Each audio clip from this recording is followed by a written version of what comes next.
New sophisticated features in the auto industry, like location tracking and the ability to control your car remotely, were intended to be a selling point for consumers. But now, concerns the tech puts lives in danger. Many of us step in our cars every day and don't really realize how that technology could be used against us. The FCC stepping in to combat cases of technology-enabled stalking, where those high-tech tools were allegedly used against domestic abuse victims. We hear from survivors every single day who are experiencing what we call technology-facilitated abuse, which is abuse that is really any form of technology that is being used to carry out that control and harassment. Chairwoman Jessica Rosenworcel wants to stop abusers from using connectivity tools in vehicles to harass and intimidate their partners by ensuring manufacturers and wireless providers can support survivors who want to disconnect from abusers with access to their vehicle and manage geolocation data. She wrote, "A car is a critical lifeline. Survivors of domestic abuse shouldn't have to choose between giving up their vehicle and feeling safe." Is this the FCC stepping in to regulate because the automakers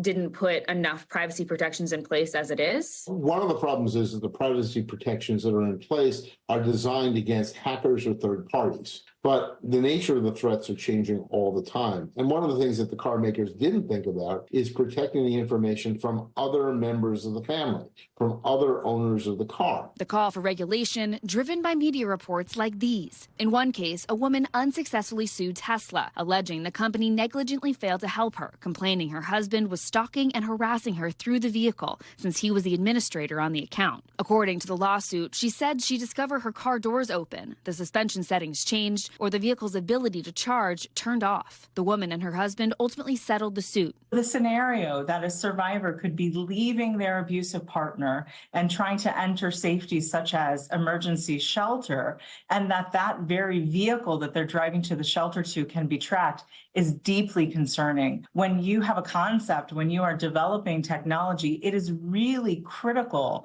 to think about how that can be misused and mitigate that before it ever reaches the marketplace. The FCC points to the Federal Safe Connections Act as a precedent, which gives the agency authority to help domestic abuse survivors securely communicate, requiring telecom providers like AT&T or Verizon to separate phone lines on a family plan where the abuser is also on the account. Maura is joining us now. And Maura, the FCC typically regulates stuff like TV, like radio, but this new proposal is kind of some new territory, right? Car makers. What are the car companies saying about this tonight?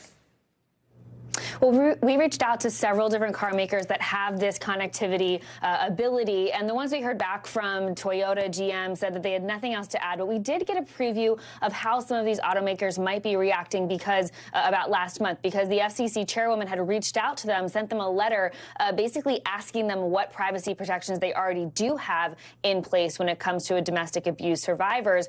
Tesla basically dodged the question, citing the ways they have privacy laid out to prevent from hackers.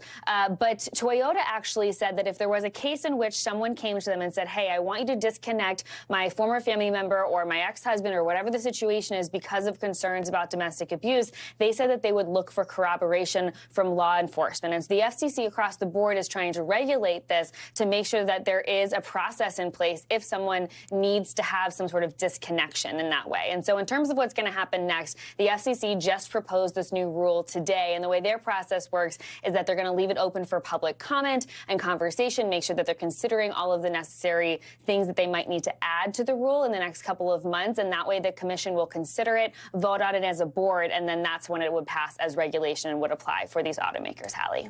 Maura Barrett, thank you very much. If you or somebody you know is experiencing domestic violence, there are resources to help. Call 1-800-799-SAFE, or you can text START to 88788.